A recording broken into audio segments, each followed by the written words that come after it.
everyone, welcome to Unfog with Dr. Atahar Parveen.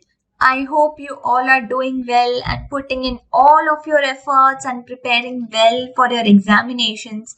Now to help with your exam preparation just a little bit more, today I will discuss with you the biology part of the previous year question paper of Karnataka TET.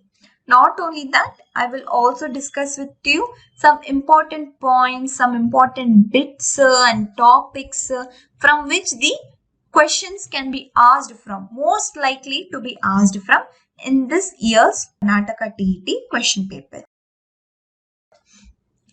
Now, from this Karnataka 2021 question paper, paper number 2, the physics part and the chemistry part, they have already been discussed before. And the links for these videos are given in the description box below. So don't forget to check out the description box. Okay. Today I will discuss with you the biology part. Let's begin with our class. Now this question has been directly taken from the question paper. According to the question paper, the number of this question is 136. Now what this question is asking, this question is saying, Alexander Fleming discovered the antibiotic penicillin while working on this bacteria. He wants us to find out which bacteria that is. 4 options are given here. First option is Streptococcus bacteria. Second option is Pediococcus bacteria. Third option is Leuconostoc bacteria. And fourth option is Staphylococci bacteria. Now this question has been asked from the chapter Human Health and Diseases. Now, if you know, Alexander Fleming is one of the greatest scientists in the field of biology. He gave us the first antibiotic, which is the penicillin, the fully working and the fully efficient antibiotic was given by scientist Alexander Fleming. Now, how did he give us this antibiotic penicillin? It was all by an accident. How did this happen? Alexander Fleming, in the year 1928, he was investigating and studying this bacteria named as Staphylococcus aureus bacteria. Now, if you don't know, this bacteria is actually a pathogen. Pathogen means it is dangerous to our body. But it is not a very scary and extremely deadly dangerous to our body. But it can cause some minor skin infections. Some small infections can be caused by this bacteria. This name of this bacteria is Staphylococcus aureus bacteria. Now he was growing this bacteria on some culture dishes. Culture dishes means it is a glass dish, glass plate like thing which looks like this. Now he was growing this bacteria on this culture plate.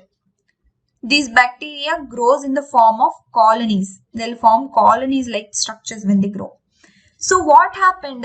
He observed one day that these colonies of Staphylococcus bacteria were infected or they were contaminated by some sort of fungus. Okay. And what this fungus was doing, it was killing these colonies. It was destroying these colonies of bacteria. Now he got very curious how this is happening. So he studied this fungus. So after studying this fungus, he found out that this fungus was belonging to a genus of fungus named as Penicillium. Okay. The full name is Penicillium notatum. Okay. So this fungus which was belonging to the genus Penicillium and whose full name was Penicillium notatum, this fungus was producing a substance which was known as penicillin.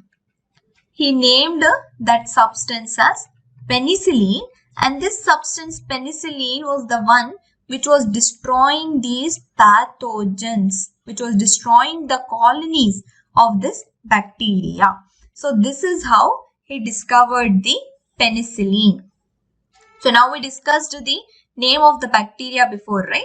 The name of that bacteria is Staphylococcus aureus bacteria. And it is the option 4 which is matching with our answer. So that is the answer. Option number 4, Staphylococci bacteria. Next question we have here is question number 137. This question is asking, in this figure, the tissue which shows rhythmic contraction and relaxation throughout life without undergoing fatigue is. And he gave one diagram like this, and he gave 4 options: smooth muscle tissues, striated muscle tissue, cardiac muscle tissue, and epithelium tissue. This question is asked from the chapter Structural Organization in Animals and Muscle Tissues. Okay. So now we have to find out the answer, right? So now if you look at the question, it is saying words like contraction and relaxation, right? So this contraction and relaxation movements, it is only shown by the muscles of our body. So by this, you can eliminate, you can remove this 4th option, because this epithelium tissue is not a muscle. So you can remove option number 4. Now we have to find out between smooth muscles, cardiac muscles and striated muscle tissues. But the answer here is the cardiac muscle tissue. Now you will ask, how is this the correct answer? Because if you look at the structure of the cardiac muscle tissue, it will have a lot of mitochondria in it. It will have a lot of mitochondria in it. So we know that mitochondria is the powerhouse of the cell, right? So it will give the cardiac muscle tissue the energy to work continuously without undergoing fatigue. Undergoing fatigue means without getting tired. It doesn't get tired easily. If we do some task, if we do some work for continuously for a long time, we get tired, right? But cardiac muscle tissue doesn't get tired. Now, one more reason we have here is, so it is highly vascularized. Highly vascularized means it is supplied with a lot of blood capillaries. So we know that blood capillaries will carry blood in them. And blood is the carrier of oxygen in our body. It will carry oxygen to different parts of our body. And this oxygen, as we all know, is necessary to give us energy to work. We need more oxygen to work more efficiently, right? So this vascularization also helps the muscle tissue to work. Next we have is, it has a lot of cytoplasm in it. You will ask, what happens if there is a lot of cytoplasm in it? What is the use? If you remember, cytoplasm is a jelly-like substance. In that jelly-like substance, a lot of nutrients are present. Even for our body to work, we eat food, right? That food will have nutrients in it. That will give us energy to work. Just like that, cytoplasm will have nutrients in it. And that nutrients, they give energy, they give nourishment to the cardiac muscle tissue to work more efficiently, to work without getting tired. Okay.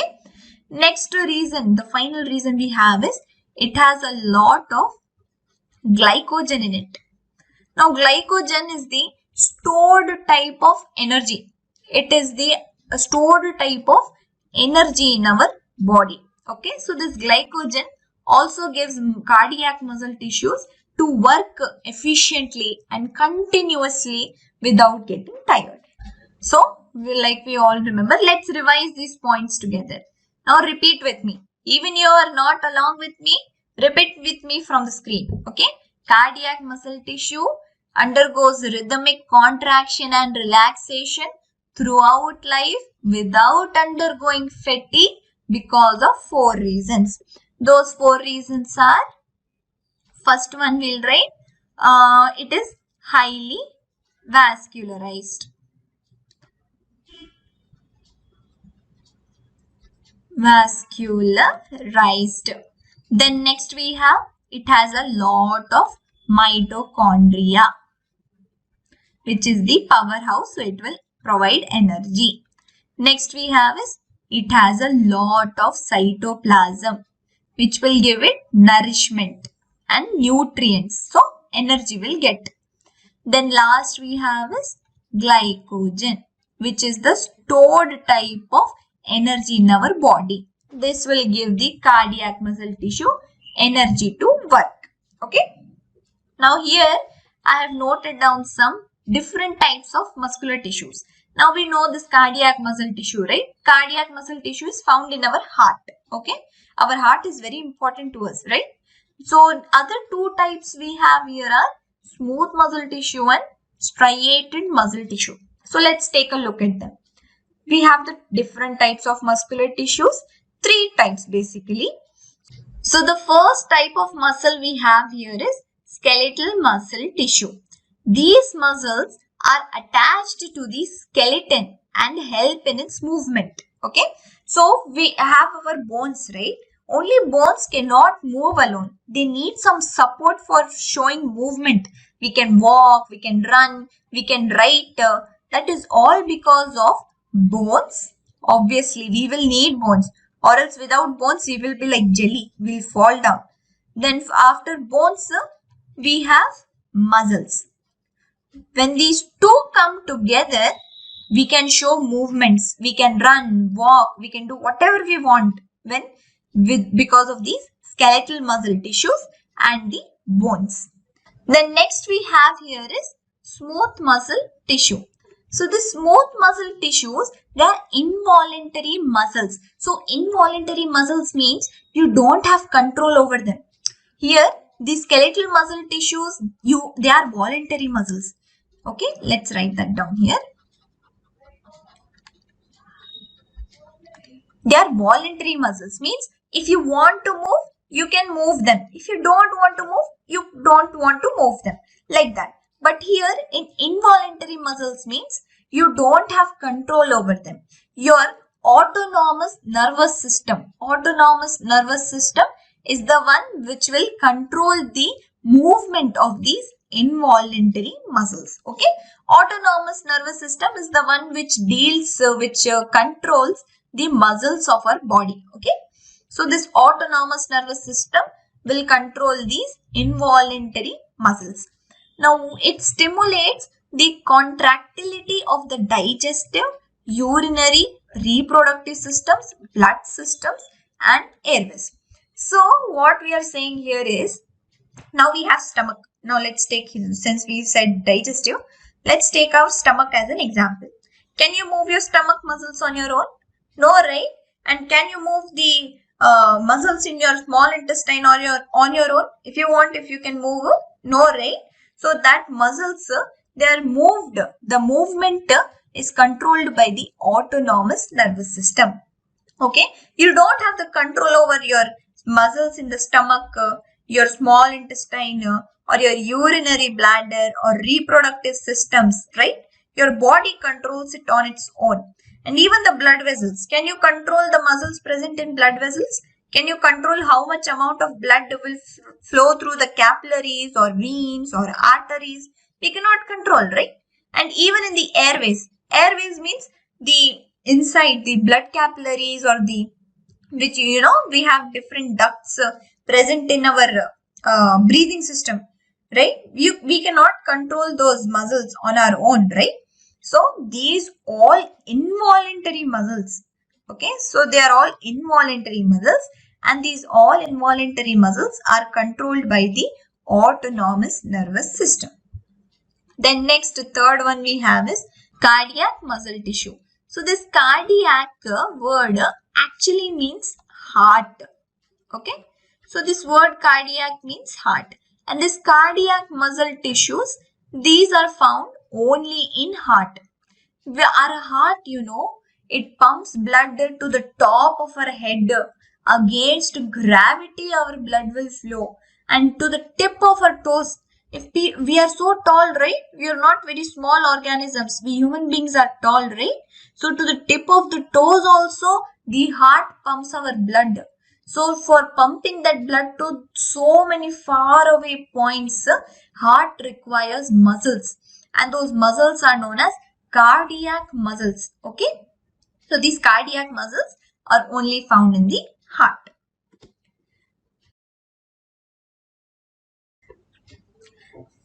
So now we have question number 138. So this is asking, a peptide bond is formed when carboxyl group of one amino reacts with another. And options are given as ketone group, then alcohol group, carboxyl group, and amino group. Okay. So this question is asked from the chapter biomolecules actually. But here he is asking that a peptide bond is formed between which two groups? One group he has given, carboxyl group. Now which other group will form the peptide bond together? Now let's write amino acids as A dot A. Okay. So this amino acid will form a peptide bond only when another amino acid is present. So this first amino acid and this second amino acid, together they will form two peptide. Together they will form one peptide bond. So now let me show you the structure of an amino acid. So this is the simple structure of an amino acid. As we can see, we have a single carbon here and it is having 4 bonds. From one of the 4 bonds, it has one hydrogen. It has one carboxyl group. Then it has one side chain R. This R can be any organic group, CH2, CH3, any organic group. Then we have one amino group. Now this is one amino acid that I have. Okay. Now if I want to form a peptide bond, then I'll have to bring one more amino acid towards it, right? So let me draw one more amino acid. Same amino acid I'll draw here. Okay. Here we have the carboxyl group. Then we have a side chain R group. We can also call it as. Then we have the amino group, which is NH2. Now this amino acid and this amino acid will form a bond. And how will they form a bond? They will lose one water molecule. Okay. So because they are losing one water molecule here, this is known as dehydration reaction. Dehydration means losing water, right? So what is the formula of water? H2O, right? So 2 hydrogens it should lose, 1 oxygen it should lose. Okay. So here OH and the H from the other amino acid, they will lose this water. 2H is there, 1 oxygen is there. They will lose this water minus H2O and they will form a peptide bond. But here one carboxyl group was involved in amino acid 1. And in amino acid 2, which group was involved? Amine group was involved. NH2, right? It is an amino group. So this amino group and carboxyl group, they together will form the peptide bond by the dehydration reaction, which is losing of water molecule. Okay. So we have carboxyl group. Okay, one is done. He already gave one. Now next we want the amino group. Amino group, where is it? It is in the option number 4. So answer is amino group. And that is how a bond is formed. Now regarding this, one more type of question I have written. Same type but in different words. So he is asking peptide bond is formed between. Now this time he didn't group and he didn't give any groups. Here he gave one group at least, right? He gave carboxyl group and asked us which other group is it. But here he didn't give us any groups. He was only asking that this peptide bond is being formed between which two groups. So we know the answer, right? Without even looking at the options, we can answer it is between carboxyl group and an amine group. So amino group and carboxyl group, it is given in the option number 3. That is C option here. Okay. So C option is given as the answer. Amino group and the carboxyl group.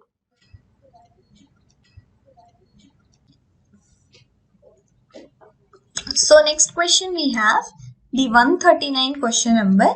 The mineral which reduces the storage of cholesterol and helps in the synthesis of insulin and enzymes is, the options are given as option 1 zinc, option 2 phosphorus, option 3 iron and option 4 calcium. if we look at this question, he's saying reduces the storage of cholesterol. Now, what is cholesterol? Now, imagine this is a blood vessel. Okay. Now, cholesterol is nothing but fats. Okay. So, these fats are getting stored. These are getting accumulated inside the walls of our blood vessels. Because of this, what will happen? Blood will flow irregularly through our vessels, right? This is not good. This should not happen. So, because of the storage of cholesterol, the blood flow becomes irregular. Next we have is synthesis of insulin and enzymes. So, next we have is insulin, and this insulin is produced by the beta cells of our pancreas. Okay. So, beta cells of our pancreas, they produce the insulin hormone. So, what does insulin hormone do? So, imagine the blood sugar levels of our body increases abnormally. Okay. They are going to very, very high levels. So, what happens? These beta cells of our pancreas, they will release this hormone insulin. And this insulin will reduce the blood sugar levels of our body. Then next we have enzymes. Okay. So these enzymes are nothing but proteins. Okay. These enzymes help in carrying out the body functions. Body will have different functions, right? So these enzymes help in carrying out the body functions. Those body functions can also be called as metabolic activities. Okay, metabolic activities, or we can also call it as metabolism. Okay, so it helps in carrying out the metabolic activities and metabolism.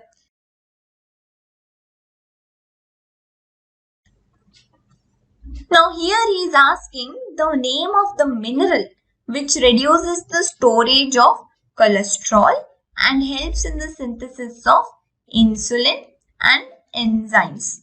So the answer is zinc. Okay, so zinc is the mineral which will help in reducing these cholesterol and produces the insulin and enzymes. It helps in producing insulin and enzymes. So now that we are talking about minerals, let's study a little bit about them. So minerals are also important for bones, they are important for muscles, they are important for heart, and they are also important for brain working properly and for making enzymes and hormones. Okay. Now there are two kinds of minerals. Okay. One is macro minerals and the other is trace minerals. We can also call these trace minerals as micro minerals. So what is this macro minerals and micro minerals? So this word macro means large. So these minerals are required in large quantities by our body. Now we have trace minerals or micro minerals. Now this word micro means small. So micro minerals means these minerals are required in small quantities by our bodies. Now let's see some examples of macro minerals and micro minerals. So the examples we have is calcium, phosphorus, magnesium, sodium, potassium, chloride and sulfur. These all are macro minerals, meaning they are required in large quantities by our body. Now next we have is trace minerals or micro minerals. So the examples are iron, manganese, copper, iodine, zinc, cobalt, fluoride and selenium. These all are trace minerals. Now how questions can be asked is, he gave identify macro minerals and he'll give some 4 options. He'll give copper, iodide, cobalt and sulfur. But we know that sulfur is the macro mineral. So that should be the right answer. Or he'll ask identify which one is the micro mineral. Okay, and he'll give some 3 wrong options and 1 correct option. Then you have to find out the right answer. So now let's study a little bit about some of the minerals that we read here. So first we have is calcium. Calcium is the macro mineral, right? We have calcium here and it is the macro mineral. It is required in the formation of bones and teeth. Next we have is magnesium. Magnesium is a cofactor for metabolic enzymes. Now what this cofactor means is, if you remember some chemical reactions, in that chemical reaction one catalyst will be there, right? So to help that catalyst also sometimes some element must be, some compound must be required. So that compound or element, it can be called as a cofactor in biological reactions. So this magnesium is the cofactor for metabolic enzymes. Next we have is transportation of oxygen, iron. Now we have hemoglobin. Okay, hemoglobin is the blood, right? So in this hemoglobin, the heme part means iron, Fe. And this globin part is actually protein. Okay, so this Fe helps in the transportation of oxygen. Next we have potassium. So this potassium helps in the regulating our heartbeat. Now next we have is boosts body immunity and heals wound. That is zinc. Then we have chlorine. Chlorine, it produces hydrochloric acid in our stomach. Did you know our stomach is having concentrated HCl, which is hydrochloric acid. This hydrochloric acid helps in breaking down of the food. We eat food, right? That is broken down into small absorbable substances by the concentrated HCl acid which is present in our stomach. So next we have is iodine. So this iodine, it produces the thyroid hormones. We have the thyroid gland, right? That thyroid gland will produce thyroxine hormones or thyroid hormones. And deficiency of iodine causes goiter. Remember, deficiency of iodine will cause goiter. So this iodine is very important. It produces thyroid hormones. Then we have phosphorus. Then this phosphorus helps in the synthesis of DNA. It helps in making DNA. If you remember, DNA is a double helical structure, right? It is something like this, right?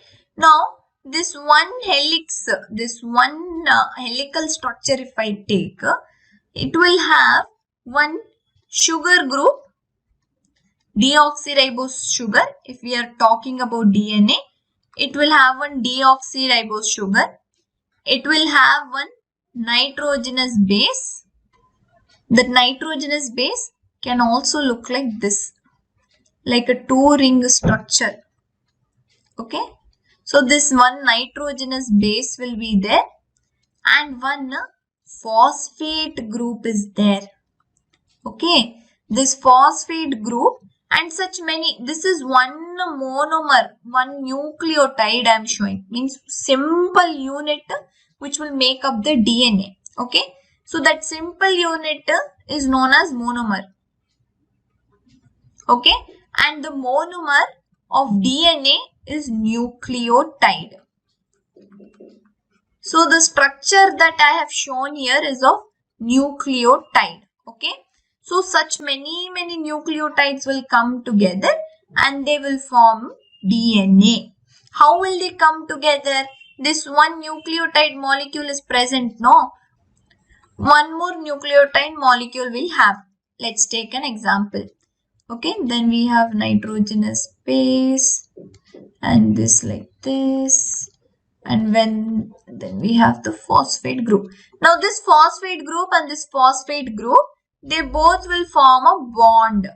This bond is known as the phosphodiester bond. Okay, so these two phosphate groups will form the phosphodiester bond between them, and like this many nucleotides will form the phosphodiester bonds between them, and they will make up our DNA. Okay, so this explanation is also important, everyone.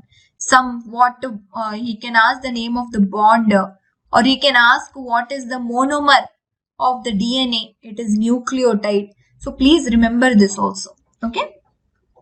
Then we have synthesis of DNA we did, and bones also. Bones are rich in calcium and phosphorus. Okay. So phosphorus is required. Then we have sodium. Sodium helps in regulating the body fluids, and it maintains the pH balance of our body. Then we have copper. This copper helps in the metabolism of iron and enzymes. Okay, we have iron present in hemoglobin, right? And we have iron that we take in through our food. It helps in the metabolism of iron and the enzymes. Next we have is selenium. This selenium functioning of antioxidant enzymes. It helps in the functioning of antioxidant enzyme.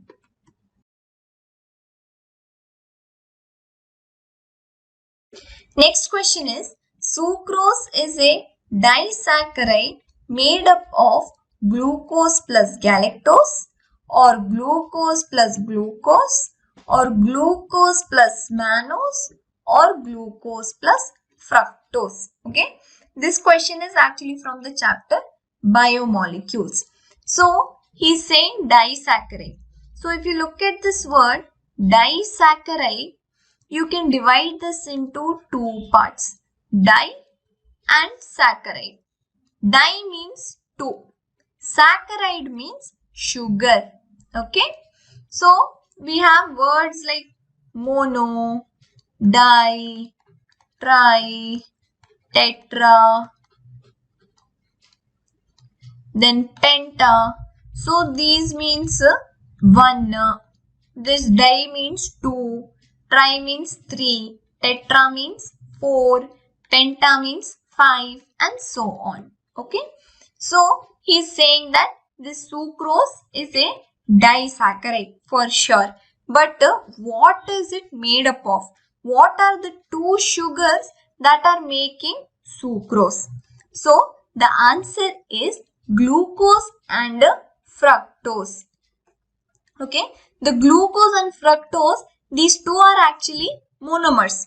In the last slide, I talked about how nucleotide is a monomer, and when these nucleotide means one different monomers, they will come together and they will form a polymer. Polymer means it is having a lot of monomers. Okay, so this glucose and fructose, these two are monomers, and these two are forming sucrose. Okay, there is no specific explanation behind this, so you will have to by heart these. Okay, so sucrose, these are formed by glucose and fructose. Now let's look at some different disaccharides. We have maltose. Okay, this is formed by glucose and glucose. Then we have lactose. Lactose is formed by monomers like galactose and glucose. Okay. Now let's take a look at some digestible disaccharides which are present in our food. Okay. First one we have is sucrose. Table sugar that we use in cooking sweets, right? That is nothing but sucrose. Then we have lactose. This lactose is also called as milk sugar. So milk sugar means nothing but there will be a little sweetness to the milk, right? The natural milk without adding sugar, there will be some little sweetness to the milk. That sweetness is added by the lactose present in the milk. Okay. And this lactose is a disaccharide which is made up by monomers, galactose and glucose. Now next we have is maltose. Now this maltose is actually present in vegetables. Okay. This can be found in vegetables and also in grains. We have wheat, right? In wheat also maltose is present. So now moving on to the next question. Here we have plants with the well-differentiated reproductive tissues that ultimately make seeds phanerogams are. And the options are given as Thallophyta and Pteridophyte, Thallophyta and Bryophyte, Angiosperms and Pteridophytes, and Angiosperms and Gymnosperms. Now this question has been asked from the chapter Plant Kingdom. Now if we recollect, if we remember this Plant Kingdom chapter, it was divided into different groups of plants, right? First we had algae. Second we had bryophytes, right? Then next we had pteridophytes.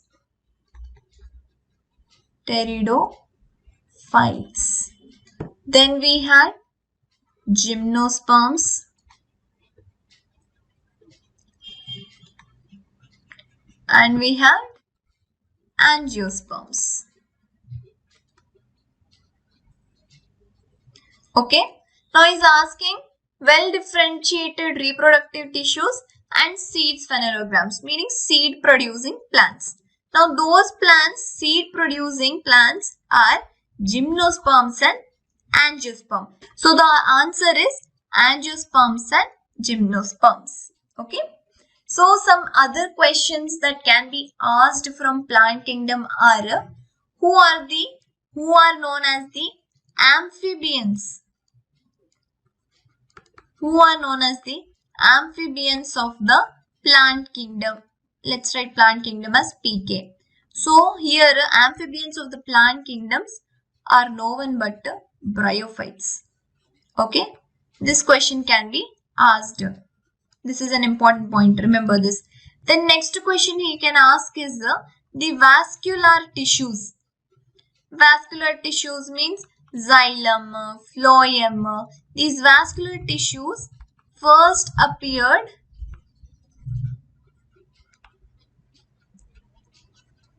in which plant group?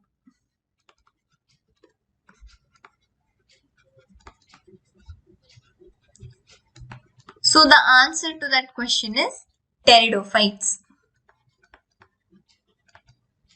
Pteridophytes. Okay. So these important points you remember. The next question we have is the leucoplasts which stores proteins in plants are.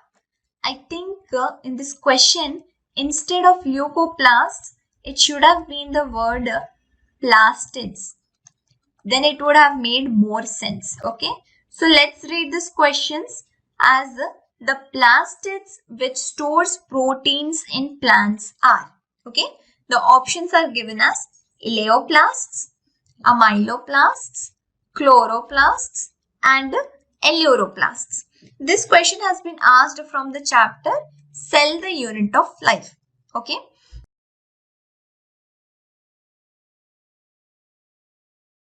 So first we have to know what are plastids, right?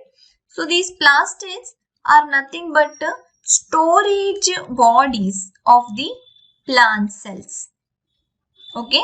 They are organelles, cell organelles that will store different substances in plant cells. Okay. So there are different types of plastids we have. Like we have etioplasts, chromoplast, chloroplast, leucoplast, amyloplast, elaioplast and proteinoplast. So you'll have to learn all these different types of plastids and what all they are storing. Okay. So, but he is asking the plastid which stores the proteins. Okay. So, etioplast, it is a storage body which will store the precursor of chlorophyll. Before the chlorophyll is formed, some different type of substance is present in place of chlorophyll. It is the precursor of chlorophyll that is stored by the etioplasts. Then we have the chromoplast. So chromoplast means it will store all that pigments, different colors flowers will have, right? Some different leaf colors are also there. Some dark green, light green, all these different types of color pigments, they are stored by the chromoplasts. Then we have chloroplast. Chloroplast, this stores the chlorophyll. Then we have the leucoplasts. Leucoplasts, these store the fatty acids and amino acids. Then we have amyloplasts. These store the starch and and sugars. Then we have ileoplasts. Ileoplasts will store lipids and oils. Proteinoplast, last type of plastid we have. These are the sites of enzyme or protein activity. Okay. So they will store enzymes. Okay. Now let me add one more type of plastid to this. It is the alluroplast. Okay. And it is the alluroplast which stores the proteins. Okay. It stores the proteins in plant cells. So now we have our answer. What type of plastid will store proteins in plants? It is alluroplasts. So what these alluroplasts do? So these alluroplasts, they store proteins and they modify these proteins present in the plant cell. Okay. Now moving on to our last question. Okay. So this question says, amino acids are organic compounds containing an amino group and an acidic group as substituents on the same carbon. Hence are called alpha amino acids. They are, and the options are given as substituted ethanes. Second option is substituted methanes. Third option is substituted ethyl group. And fourth option is substituted glycerol. This question has been again asked from the chapter biomolecules. Okay. Now we have already discussed the structure of amino acid before. Remember, we had one central carbon and it was having 4 different bonds, right? One bond it was making with hydrogen. Then other bond it was making with the carboxylic group, which is COOH. Then we had the R group, alkyl group or the substitute group. Then we had an amine group which is called as NH2. Right? Right? Now all these 4 different substituents are present on the same carbon, right?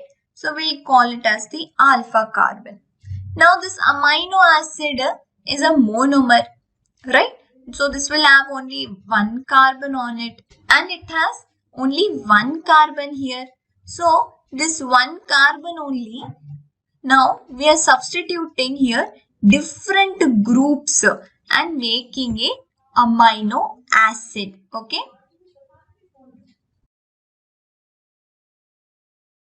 Now if we look at methane also, it will have a C, then we have CH4. This is methane, right?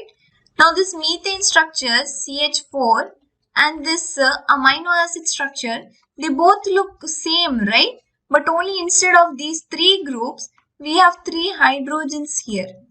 And because it is having one carbon atom, it is a methyl substituted group. Okay. So the answer should be substituted methanes. So that was today's last question. I hope you enjoyed my video. And if you enjoyed, please like, share and subscribe our channel. It motivates and encourages us a lot to make more videos. And also, if you want to join our Telegram group, The link is given in the description box below. Don't forget to check out the description box. I hope you all keep preparing well for your exam and come out with flying colors.